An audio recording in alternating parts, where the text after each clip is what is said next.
it's always good for me to come back to Huntington because it reminds me of when I was young, and it's been a long time ago. But I was a student at Marshall, and I was a junior here when the plane crashed, and I knew a couple of the football players. I am the only Marshall University graduate to be running for senator in West Virginia, and I'm going to start tonight by sharing a little bit of West Virginia history with you, history that you probably have not reflected on or known about. But I'm also going to repeat some highlights of a speech that I gave here about 10 or 12 years ago and another speech that I gave in Wayne County about that same time. I'm hopeful that this history reminder will shed some light on both how far we have come and what we yet need to do in our continuing march to bring prosperity to West Virginians. I think you'll be surprised as to how much has already been done. But let me be clear at the outset that the table for West Virginia to move forward and upward in a big way is nearly completely set. And let me say, too, that the opportunity we now have has been very, very difficult to create. It could be argued that setting the table for the current opportunity for prosperity began in 1985, and that it clearly continues almost every year. The opportunity for West Virginians probably hasn't been this great since the Industrial Revolution. The history lesson that most of us know is that West Virginia became a state when Republican Abraham Lincoln signed the papers to separate from West Virginia from Virginia in 1863. West Virginians sought to be separated from Virginia for a number of reasons, but one of the big reasons was that the Virginians, plantation owners, could vote for their slaves as well as cast their own vote, so it was very hard for West Virginia to have much influence over state politics. As a result, the Virginians controlled the allocation of funds for education and for highways. So the Civil War offered Western Virginians the opportunity to set themselves free from Virginia. And so in 1863, West Virginia became a state. And for the next 60 years, West Virginia was essentially controlled by the party of Lincoln. Then the May 1 massacre occurred, the mine wars, along with the Battle of Blair Mountain, and miners, as you know, were evicted from their homes. Because of the UMWA's fight for miners' rights, the Union gained a lot of respect and therefore a lot of power in West Virginia. And for the following 60 years, the Democratic Party took control of West Virginia politics.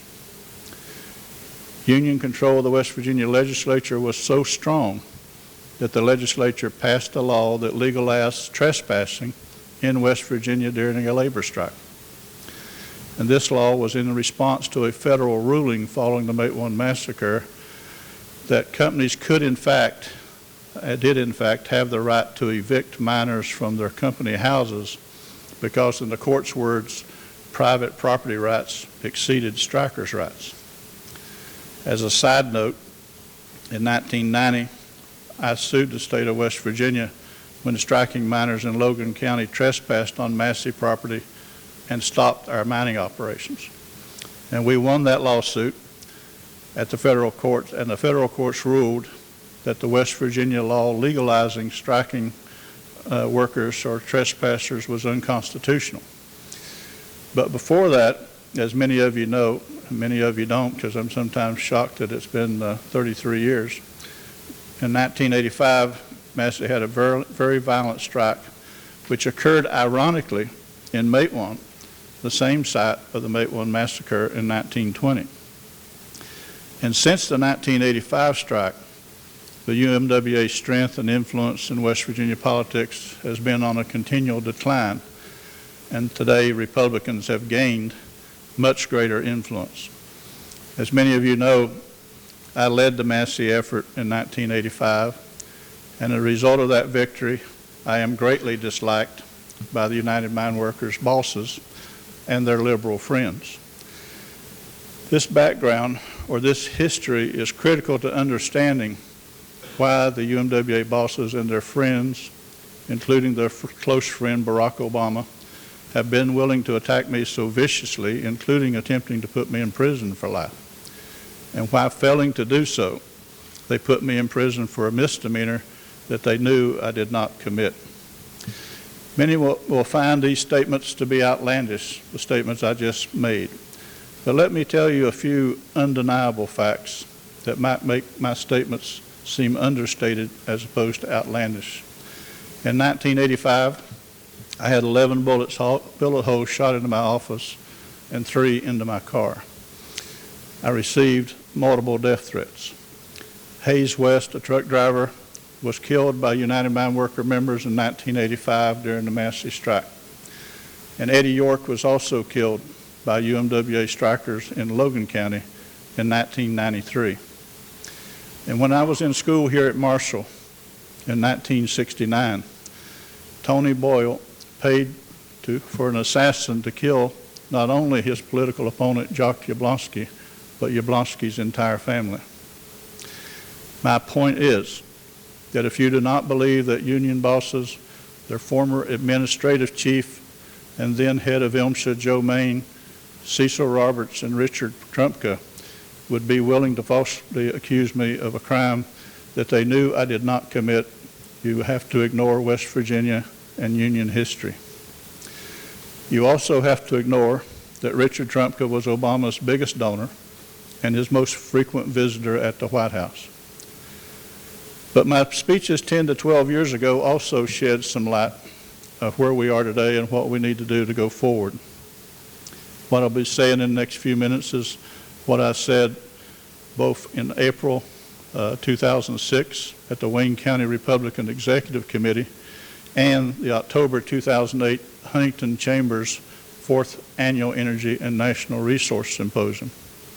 Now here's what I said. Remember that as I talk now, I'm repeating what I said basically 10 to 12 years ago.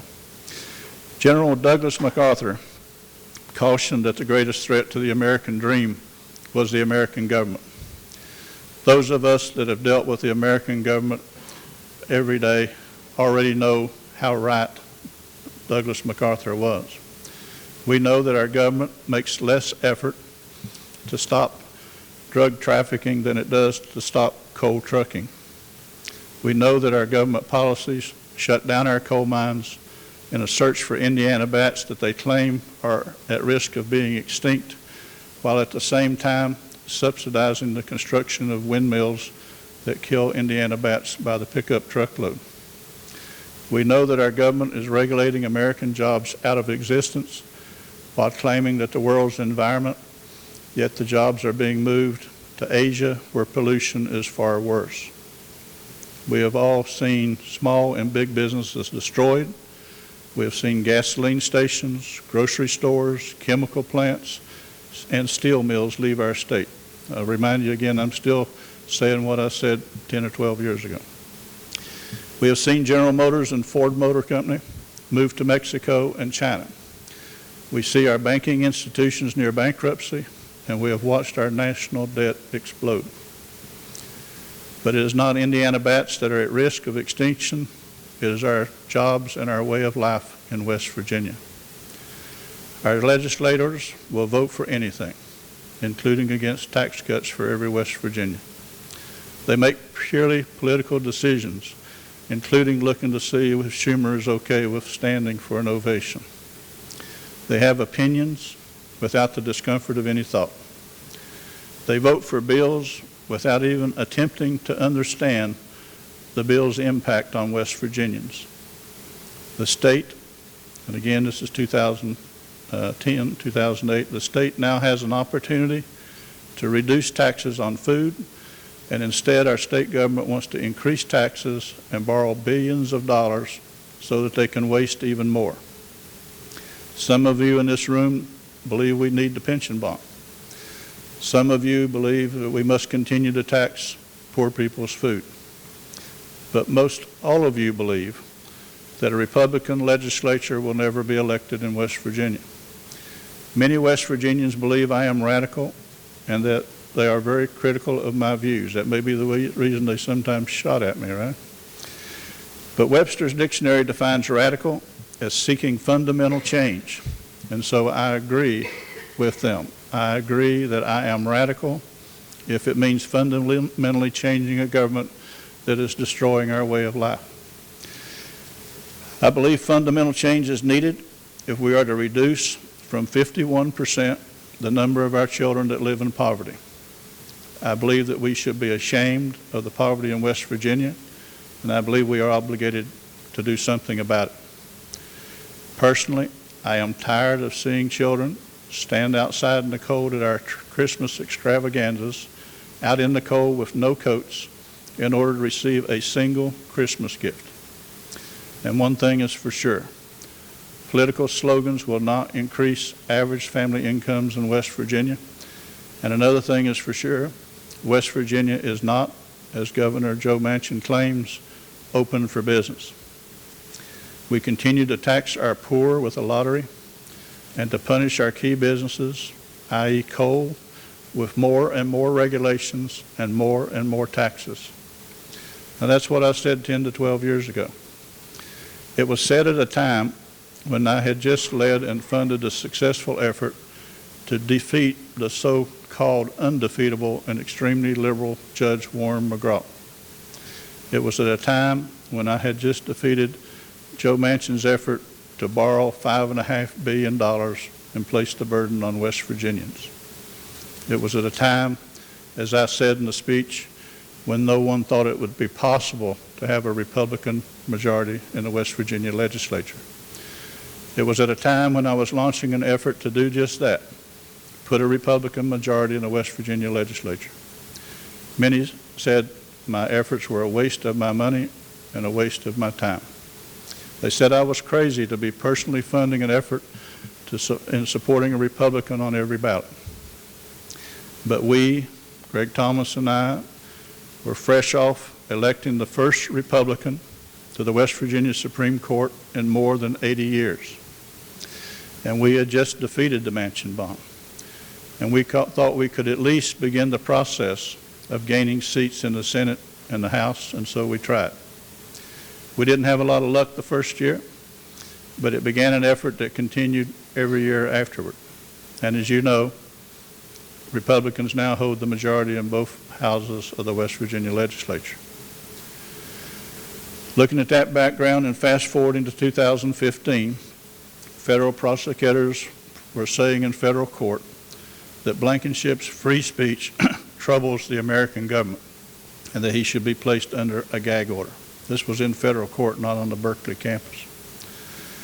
But my free speech wasn't actually troubling the American government. It was troubling the liberal Democratic politicians. It troubled Booth Goodwin, it troubled Joe Manchin, it troubled Barack Obama, and as you might read in Hillary Clinton's book, it troubled Hillary Clinton. But it was not just the political ads of 2006 and 2008 that troubled the liberals. It was also the speech I gave at the Friends of America rally on Labor Day in 2009. That day, 100,000 miners, vendors, supporters, and family showed up on a mountaintop in Holden, West Virginia to hear me say that our new president had launched a war on coal. The Holden event's attendance was the largest ever for a single-day crowd in West Virginia. That same day, the Democrats held a Labor Day rally at Racine and drew 3,000. That is, they drew 97,000 less than were at Holden. All of this happened years before West Virginia J. Rockefeller said, quote, "A fair trial is more than Don deserves." It was a year before a Democratic federal prosecutor, Booth Goodwin, planning to run for governor himself, indicted me. It was only 2 years before the Obama government blew up the Upper Big Branch coal mine. And let me show you now a video of the guy who was in charge of maintenance the shift before that. You saw him earlier in a 30-second commercial, and this will take about 3 minutes where he will explain to you what was really going on. And let me say, too, before you see it, because you want to focus on the advance notice portion, I was actually tried not for anything to do with the explosion, but for failing to prevent coal miners from telling each other that the inspectors had arrived. And anybody that thinks they can stop people from telling each other that inspectors have arrived should be put in a sanitarium somewhere. because you don't have to have a conspiracy for that to happen. You'd have to work very hard to stop it. It wasn't something that had ever been written as a violation in this District of West Virginia, not something that operators knew anything that the government wanted it stopped. In fact, it was thought to be something that was a safety enhancement for the coal miners to inform one another when a customer, a guest, a visitor or an inspector was on the property, so he wouldn't get run into by the equipment. But given that background, let's watch this 3-minute film and then we'll continue. Pre-notifications. When they had the trial for Elbert Stouffer, I believe his name is, I actually had to go and testify in federal court. And they asked me that question about pre-notification. And, to my knowledge, it was never given. I never received a phone call underground. And as a maintenance foreman, as a maintenance chief that was responsible at times for the water sprays, the water pressure, the bits on the shear, the methane monitors, permissibility, if I was going to notify somebody, it would be me. Never received a call. And I testified in front of that jury that the only notification we ever received was from MSHA. MSHA would tell us, they would say, Chad, I'll be here Wednesday night and we'll gas off the shear and we'll check water pressure. We'll go down to the belt head and look around and make sure that your water pressures are good there and the fire suppression system's the way it should be. So they would actually notify us and let us know when they would be back. Do worn shear bits cause mines to blow up? No. What about clogged water sprays? I don't think clogged water sprays can cause a mine to blow up. When we left that morning, every night that we would work, we would clean the water sprays, check the water pressure, change all the bits. We'd make sure that the shear was in the production mode, ready to run. And a lot of times we'd start up that morning and have it ready for first shift when they got there. And that night was no different. Everything was taken care of as it should have been. So in other words, by claiming that there were clogged water sprays and dull shearer bits, MSHA is in effect blaming you and the other miners that were at UBB? They came underground. They were there many nights when we would service the shear, when we would clean the sprays and check the pressure, when we'd change bits. A lot of the guys would even complain sometimes, this bit isn't really that bad, but we'd say change it anyway. There was never a push for, save money here or don't change that bit because it's okay. The rule was we changed bits. We changed them all. So there was never a doubt in your mind, that we had to save bits. So we would change our bits every night, and they would always be correct when the crew came in to run coal. Talk to me about the men who were killed at Upper Big Branch. They were great. Those guys were second to none. It was one of the best crews. We had 3 production crews. That crew that was there was probably our best.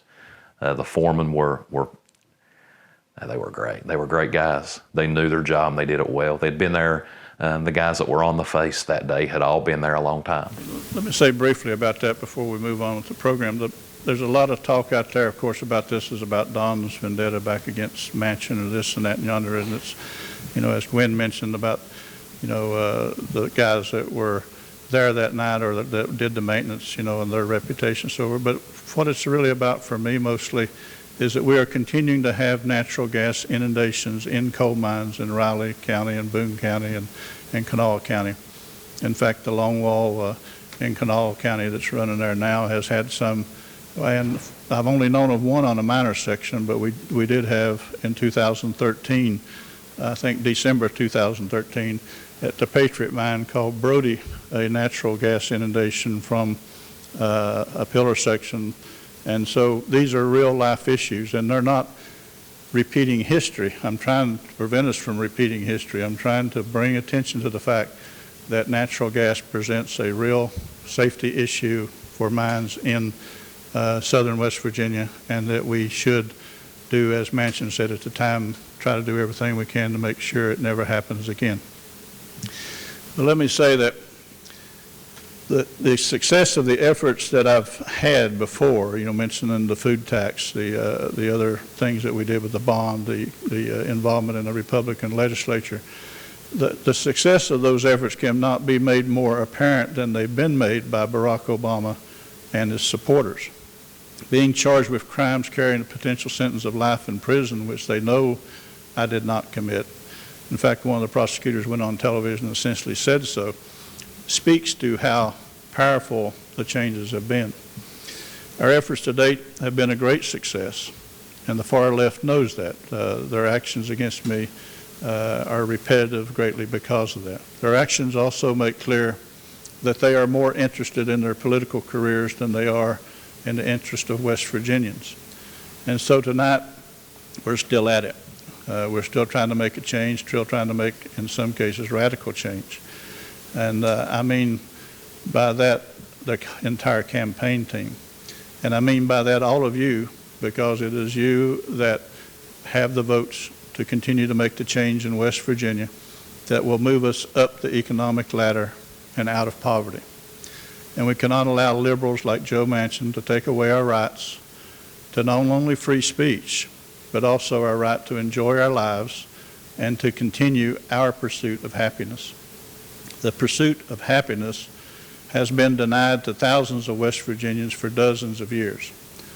But let's review what we've achieved thus far. We now do have the conservative Republican majority legislature. We have a zero food tax rate. We have a balanced budget that's projecting to be a surplus. We have less state indebtedness than the Manchin bond alone would have been. And we have a balanced Supreme Court. We even have a right to work law. And can you believe it? Our efforts have also converted Evan Jenkins to a Republican, and perhaps some of you. And our efforts have brought a Republican-born New Yorker who wants to be our senator, and that's a big change. The last time we had someone move to West Virginia solely to run for public office, it was a Democrat named J. Rockefeller.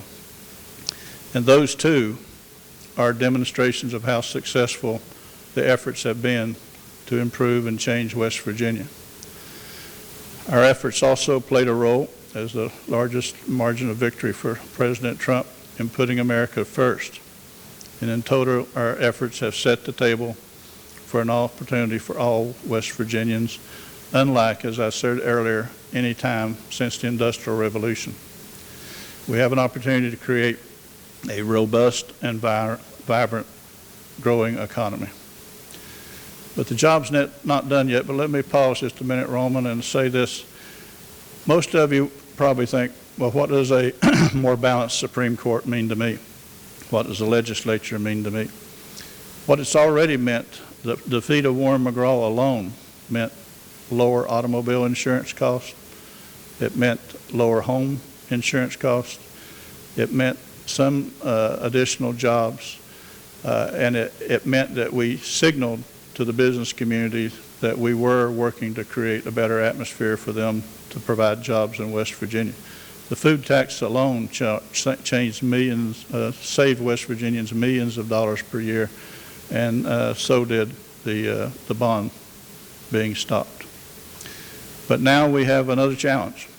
We still have Senator Joe Manchin, and we have to replace a senator who does not have enough sense to vote for a federal tax cut for everybody in West Virginia.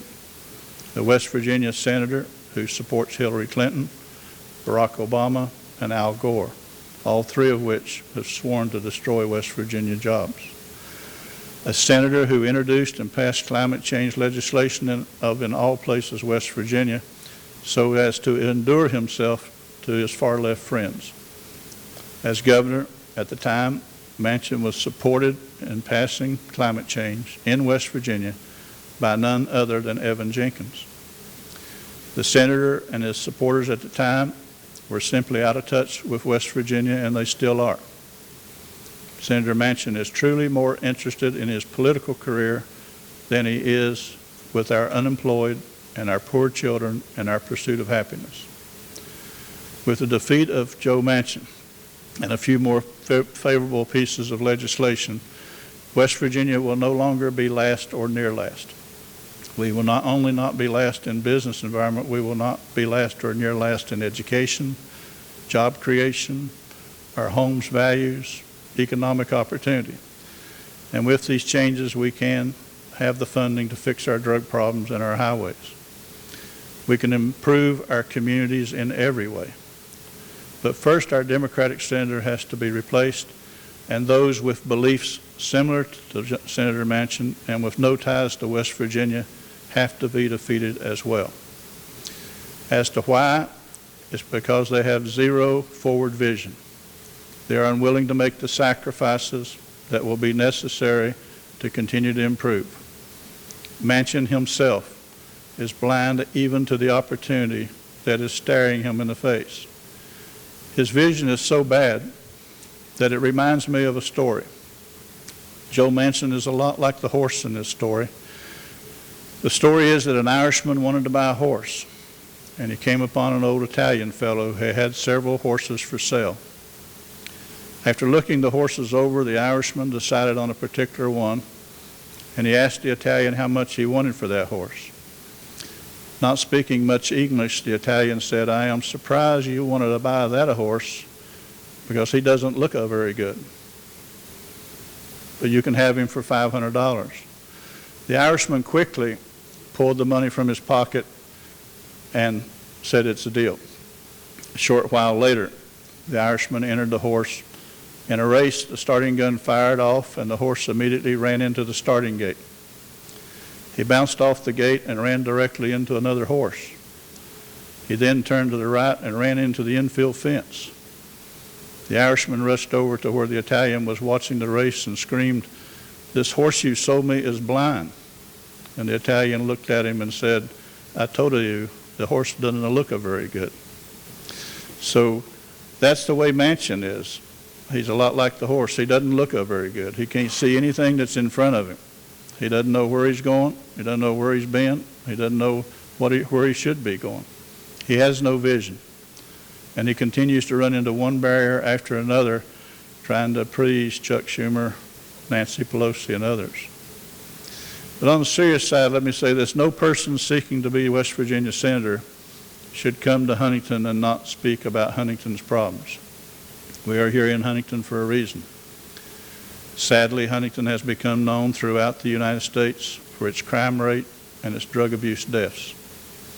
In fact, Huntington's poverty rate is 31%. Let me show you a brief commercial that we've not yet shown that we'll be running shortly. Let's stop here and show that commercial, James, if you can. Senator Manchin says, I don't have the facts. Well, Senator, here are the facts. The United States has 435 congressional districts, and the economy in southern West Virginia ranks 431st out of the 435. And you, Senator, supported Barack Obama and Hillary Clinton. The fact is, Obama and Hillary would vote for you. But West Virginians should vote for Don Blankenship. As if it weren't bad enough to be 431 out of 435, Huntington had more than 6 times as many homicides last year as it had in 2015. The Huntington violent crime rate is more than double the national average for medium-sized cities. Since 1950, when I was born, the population of Huntington has dropped by 44%. The first step that has to be taken to fix Huntington's problems is to fix the drug problem. To do so, we have to stop drug trafficking. We cannot allow drugs to pour in across our borders from other countries. President Trump understands this, but obviously Senator Manchin does not understand this. Manchin said this week that West Virginia does not have a problem with illegal immigration. He seemingly is unable to connect the dots between illegal immigration and drug trafficking, but we understand that we cannot allow drugs to pour across our borders and that we have to clamp down hard on sanctuary cities. Sanctuary cities cannot be safe havens for drug dealers and drug traffickers. Another early step in fixing the drug problem in the United States, and this will be surprising to you, is the same step that is taken to almost any large company that wants to operate drug-free. And that step is to drug test the leaders. Probably make them nervous tonight in companies. That's right. In drug companies, that means drug testing not just the hourly workers. It means drug testing managers, vice presidents, presidents, board members. I even had them drug test me and all of our board members at Massey. And in the United States, it means drug testing judges. It means drug testing senators. It means drug testing state legislators, law enforcement officers, and many other government decision makers, as many as you possibly can. I know this works because I fixed the drug problem at Massey. I fixed it because at a company it's a safety issue, it's a theft issue, and it's a productivity issue. And it's all three of those same issues in all of America as well. We've got to be tough on crime. We have to increase the number of quality and law enforcement officers throughout America. And we have to cause drug dealing to become less profitable. As I learned in prison, and seeing drug dealers that were leaving who said they would go right back to drug dealing, they are greatly motivated by the huge profits that they enjoy in that line of work. We also have to stop drug companies and doctors from feeding us drugs as if the drugs were candy.